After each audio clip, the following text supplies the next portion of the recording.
how are his parents doing? Because his parents are private. We saw them for the first time at the funeral. Yes. You did such a beautiful job there.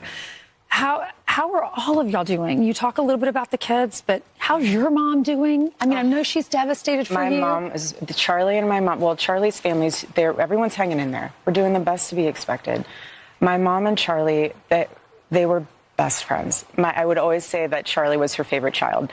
There's a rumor that's been floating around the internet since March. Charlie Kirk's parents are allegedly suing Erika Kirk. It disappeared for a while, but now it's back and louder than ever. Last weekend was on fire with people trying to figure out if it's real and where it even started. Here's what a lot of people, myself included, believe. Charlie's parents are not Erika's biggest fans. And honestly, it seems like the feeling is mutual. You can see it in videos and photos where they had every chance to interact with each other and chose not to, not even a step closer. I'm going to show you multiple examples of exactly that, and some of them are really hard to brush off. It straight up looks like the in-laws want nothing to do with her. Now keep this in mind for the whole video. Everything here is alleged and mostly my own take on it. But here's what's going down today. I'll break down the body language and the documented moments, or rather the documented avoidance, between Erika and her in-laws. I'll also pull up an interview where she was flat out asked about them and visibly dodged the question. And then we're going to dig into that lawsuit rumor and see what's really going on. So let's get into it. Here's a clip from Fox News where the interviewer asked about Charlie's parents, their kids, and Erika's mom. And this is how it went. But the thing that was so special about our Sabbath dinners was that it wasn't about religious protocol. Right. It was literally going to my mom's house. My mom's battling a very rare illness. It was literally going to my mom's house for dinner with my mom.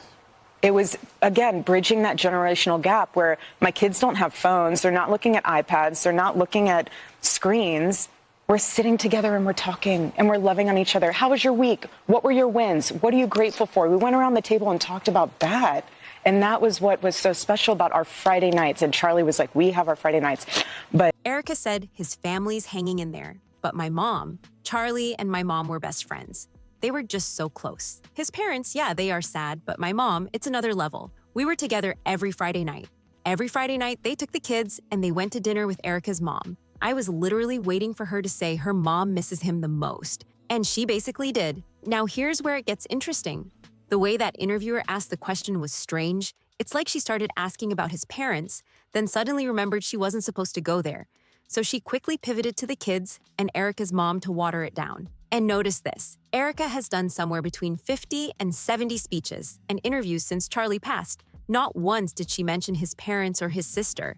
Not even once. If things were good between them, you'd expect her to say something like, Charlie was raised by amazing, God-fearing people. He was so lucky to have such great role models. Anything, even just acknowledging that they're going through a tremendous loss together. Anything at all. Now it's possible they asked her not to speak about them. Maybe they're private people, or maybe they specifically didn't want her speaking for them. Hard to say. What we do know is they showed up to the ceremony where Charlie received the Medal of Freedom, which Erika accepted on his behalf. You'd think a moment that significant would bring everyone together to support each other through it. But here's the thing. They weren't even standing next to each other. You remember this image. Erika is being held by Stacey Sheridan. Maybe I'm just speaking from my own experience here. Charlie always admired your commitment to freedom, and that's something that both of you shared. So thank you. Your support of our family and the work that Charlie devoted his life to will be something I cherish forever, so thank you. To our gracious First Lady in her office for making this event possible, thank you as well. It's beautiful. I have an amazing mother-in-law, and I know that if anything traumatic ever happened in our family, we'd at least be holding each other's hands. But apparently, that wasn't the vibe here, and it gets even weirder. I honestly can't believe I never caught this before. Listen to the beginning of her speech at that event. This ceremony happened on Charlie's birthday. His mother, the woman who brought him into this world, is standing right there in front of Erika, barely holding herself together, and Erika still doesn't acknowledge her. Not even a glance her way when she's saying thank you to friends and family. That hit different. There are really only two explanations for this. Either they specifically asked her never to mention them publicly, to keep attention away from them, or the relationship between them is not good. In my opinion only, I'm leaning toward the second one, because then I found another video showing Erika arriving to the stage. I want you to pay close attention. Erika doesn't turn toward Charlie's parents at all. And his parents? To Vice President and the lovely Usha fans, your friendship has been an unbelievable encouragement. Thank you. And to all our friends and family that are here and watching from all around the world, thank you for loving us. Thank you for praying for us and for believing in what Charlie believed in. And to our Turning Point USA staff and the Charlie Kirk Show staff, we love you more than you could ever know. And to the Turning Point USA chapters that are watching all across America right now, you are the heartbeat of this future and of this movement. Everything that Charlie built, you guys are the legacy holders of that. You are living proof that his mission did not die with him. It lives through you. And Charlie always said the next generation will decide whether freedom endures. And because of you, I know that freedom will. They don't even look her way. Maybe the dad glances for a split second, but the mother, she's giving nothing. Straight up, check it out. You can see the parents standing next to Stacy. I'll slow it down so you don't miss it. And the mom, she's giving nothing. I tried to screen grab it to show you more clearly. Dad is looking in that direction, but mom is completely unbothered. She doesn't even want to look her way. Allegedly, from what it looks like. Think about it. What would a normal moment look like if they actually liked each other? The mother-in-law would at least glance over, maybe throw a half smile that says, "You got this. I'm here. I'm supporting you." But nothing like that has ever been captured between them. Not once. And that's what makes it so strange. Now, sure, she could have been completely overwhelmed in that moment. Too scared that if she moved, she'd fall apart. That's a real possibility. But given everything else we've already seen, it's hard to just brush it off. It looks off, plain and simple.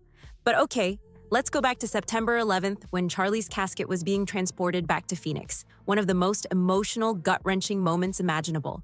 His coffin being carried onto Air Force One. His one last flight on the very plane he was so thrilled to be on when he was alive. Now pay close attention to where his parents are standing and the distance between them and Erika. I also spotted Stacy Sheridan holding Erika and filming on her phone at the same time, whispering, "You're fine, you're fine, you're good." Wild. How are you doing? How are the kids? Doing the best you could expect. God is good, and we have the most amazing Turning Point USA family. They've rallied around myself, my children, and, chosen family is everything. And then, of course, we're blessed with our family itself. But people like you, Ainsley, it's priceless. It's priceless. You go through this period and they have the shock of something like this happen. Right. We all try to relate to people. I don't know if you really could relate to this. And then all of a sudden, there are moments where you just the reality hits you. He's not coming home. Right. The permanency, I will always struggle with the permanency. But here's what stands out. There is always a visible gap between Erika and Charlie's parents. Always. I grabbed a screenshot so you can see it clearly. They're not standing together. There's always space, and there's always Stacy positioned right between them. And here are the parents and Charlie's sister standing by themselves near the car, a whole separate moment. Tough images to look at. Now, it could all be a coincidence. Maybe we're reading too much into it. But here's another layer to this. There's another interview where Erika briefly touches on family, and then almost immediately pivots to selling TPU SA as her chosen family. You have to hear it. The guy interviewing her is practically being placed above her actual family. She goes, "Of course we're blessed with family, but you, the person interviewing me right now, you are helping so much. My chosen family at TPU SA, they are just irreplaceable. And this isn't a one-time thing. It's almost every single time someone brings up family, she redirects straight to TPU SA, and that was supposed to be the most emotional part of her speech. No mention of his parents, no mention of his sister, no mention of his actual family at all. Let's think about this together for a second. In that speech, she thanked practically everyone. Her security team, the same team that failed to protect her husband, TPU SA staff, students, President J.D. Vance, everybody. I want to thank President Trump and his incredible family for the same. Mr. President, my husband loved you. And he knew that you loved him too. He did. Your friendship was amazing. It was so thorough, it was almost like she forgot to thank the delivery driver who dropped off her food that week. Seriously. But Charlie's parents, his sister, nowhere, not a word. And here's the kicker. The only time she ever mentioned Charlie's parents in a genuinely respectful way was during one interview where she was literally reading straight off a teleprompter. That tells you everything. So you can bet that Blake Neff, Andrew, or one of the crew wrote those words for her. Watch her eyes, she's reading straight off the script. To my in-laws, someone had to put it there for her. So what does all of this actually mean? Well, it could be a classic story as old as time. Wife and mother-in-law don't get along, things get tense, the son gets caught in the middle, and resentment builds up on both sides. Simple as that. But it could go a whole lot deeper. Here's what we actually know about Charlie's parents. His father, Robert W. Kirk, is an architect who worked on the President Project. His mother, Catherine Kimberly Kirk, was a former Chicago mercantile exchange trader who later became a mental health counselor. Politically, they're moderate Republicans. Robert even donated to Mitt Romney's 2012 campaign. Can I have one thing? Can I have one thing? Can my children have one thing? Everything was public. We will be building the most beautiful memorial for my husband at Turning Point USA, and it will be for the world. They raised their family Presbyterian and at one point pulled a young Charlie out of their church because it had shifted focus from the gospel to politics. Charlie himself said that was one of the best decisions they ever made. They lived a quiet life in the Chicago suburbs, Prospect Heights and Arlington Heights, and kept an extremely low public profile, rarely showed up at Charlie's events, almost never spoke publicly. Robert allegedly even helped Charlie come up with the Turning Point USA name. His parents weren't immediately on board with his decision to skip college, but they gave him a trial period and backed him through the journey.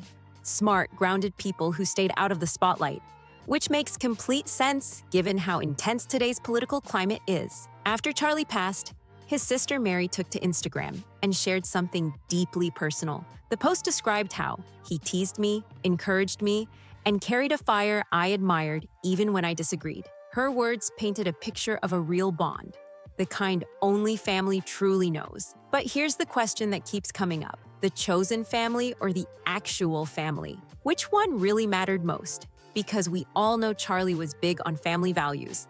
He constantly preached about taking care of your spouse, your children, and honoring the family unit. And it will be spectacular, and it will have basically museum style for our Charlie, for my Charlie. But can I have one thing? Can my babies have one thing where we hold it sacred, where my husband is laid to rest, where I don't have to be worried about some secular revolutionary coming and destroying my husband's grave while my daughter is sitting there praying? One thing. This is my husband. Yes, he was Charlie Kirk to the world, and I know so many people love my husband, and I am grateful for that. But this is my husband, and I want to be able to have one thing left that is sacred to our family, to my in-laws, to my babies, and to my parents. So what did he really believe about the relationship between a child and their parents? And honestly, I agree with this completely.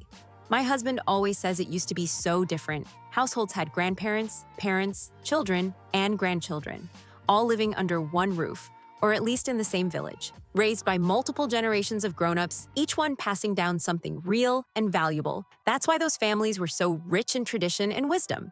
Kids were learning directly from lived experience. If your grandfather went to war, he could sit you down and tell you exactly what it was like. Raw, real, unfiltered. You didn't have to go on Grok and search for someone else's opinion about it.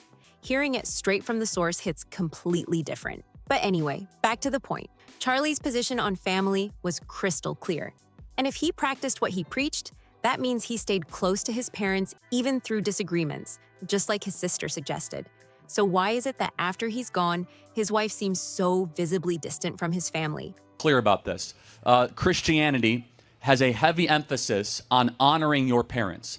Now, to contrast that with the prior questioner, I don't think she's doing a good job of honoring her parents because she's accusing them of being in a cult. Yeah. Even This is very important, everybody. Even if your parents share values and views and a worldview that you do not have, you are biblically obligated to honor them, which means to spend time with them and to love on them and to go visit them. Even if they are wearing a Black Lives Matter and in this home that we have no hate and trans lives, you still go and spend time with your parents. Because if you are incapable, in this case, of honoring your earthly father, you will never honor your heavenly father. And it's very clear. She's religious. She preaches the gospel. It just doesn't add up.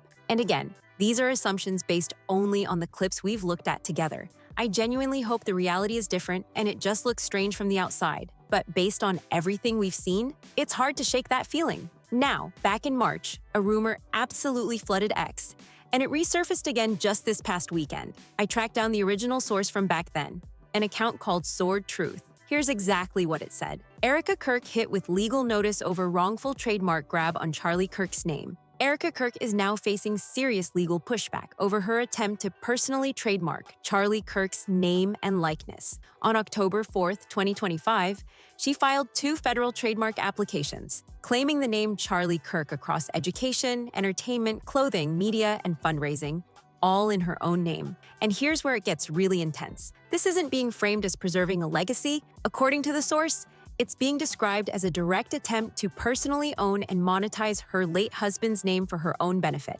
The filings allegedly show she is trying to bypass the Kirk family trust. In the 10 Commandments, and then I'll get down to the specific advice. In the 10 Commandments, it is the only commandment, honor your mother and father so that you may live long in the land of which you are in. It is the only commandment that deals with a promise and your country. You will cease to have a strong country, America, if we do not have kids honoring their parents.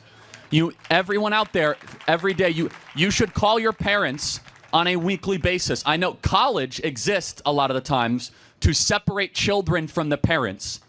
They want to try to separate you from your upbringing. Your parents aren't cool, they don't understand you, they don't share your values.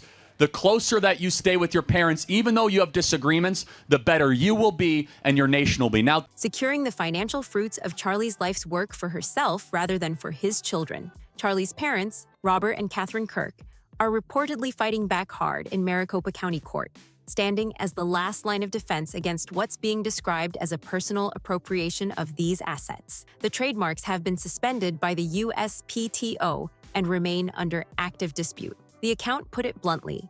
While Erika speaks publicly about legacy and appears as the grieving widow on camera, paperwork is simultaneously being filed to lock down Charlie's name as a personal commercial asset. People came to TPUSA because of Charlie's conviction and straight talk, not to watch his identity get turned into a private revenue stream. When the filings, the court battle, and the pattern are all laid out together, the priorities become pretty hard to ignore. Now here's what we know for certain. Erika Kirk did file personal federal trademark applications for the name Charlie Kirk on October 4th, 2025, covering podcasts, education, entertainment services, and more. That part is verified. What remains unconfirmed are the specific claims about a lawsuit between her and Charlie's parents. No mainstream outlets have reported on any active legal proceedings, although one account on X called Project Constitution claim to file exists but is sealed.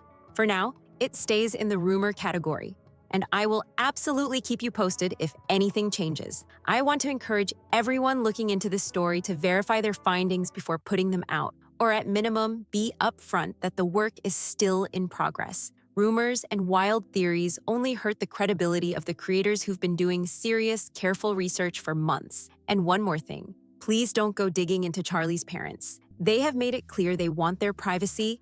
They're not about the podcast circuit or public appearances, and we need to respect that. Now, I want to hear from you. Do you think Charlie had a strong relationship with his parents? Do you think there was friction between Erika and his family? Did their relationship seem off to you, or are we reading too much into it? Drop everything you're thinking in the comments below. I read every single one. If you found this video interesting, hit that like button and share it with someone who needs to see it. And if you haven't subscribed yet, what are you waiting for? Hit subscribe, turn on those notifications, and never miss another episode. See you in the next one.